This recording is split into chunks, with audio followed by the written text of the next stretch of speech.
Well, this morning, the future of disgraced Congressman George Santos remains up in the air. The House voted yesterday to refer a Democratic-sponsored resolution to kick Santos out of Congress to the House Ethics Committee. The referral was approved in a vote along party lines, 221 to 204. Well, after the vote, Santos said he believed the chamber made the right decision, and he intends to let the process play out. I have not done my job since I've gotten here. I can chew and walk gum at the same time. I can chew gum and walk at the same time. I have not been convicted of any crime. You insist in saying that. I will have my day to defend myself. NBC News congressional correspondent Julie Tsirkin joins us now with more on this. Hey, Julie, good morning. So the House voted to refer the resolution to kick Santos out of Congress to the House Ethics Committee. Explain what happens next.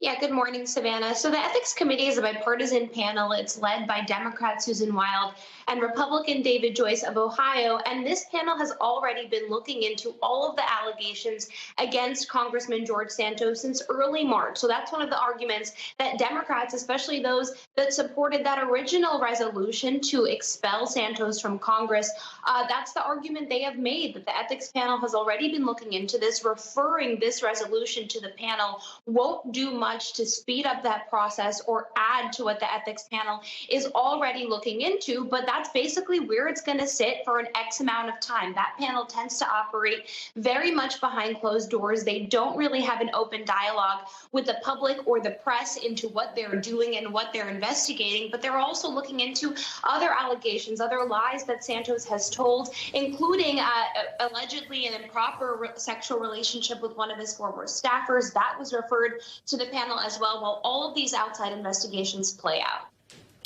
Julie, also, our viewers probably remember just last week, Santos pleaded not guilty to 13 criminal charges. It included fraud, money laundering, a bunch of other crimes. He's already said he's running for re-election. There is no law, no precedent that says a member of Congress can't continue to serve while indicted or even convicted.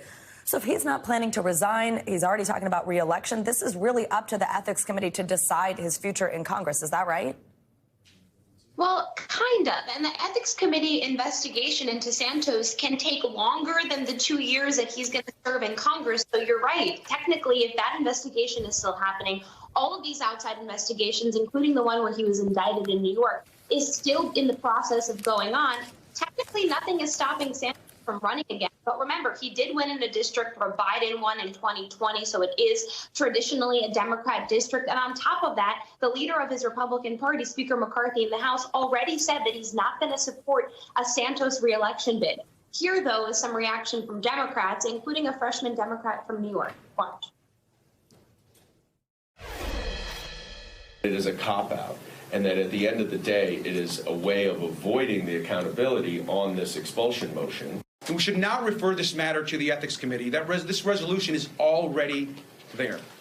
Now, every Republican should stand up and join us to defend this body and expel George Santos. Now, I will say Democrats and Republicans, for that matter, including those 5 freshman Republicans that are Santos's colleagues that have called for him to resign but supported this move to move this resolution Santos to the Ethics Committee. This can all build pressure on Speaker McCarthy, who really has the final say of what happens to Santos and his peers. All right, Julie Tsirkin, thank you so much.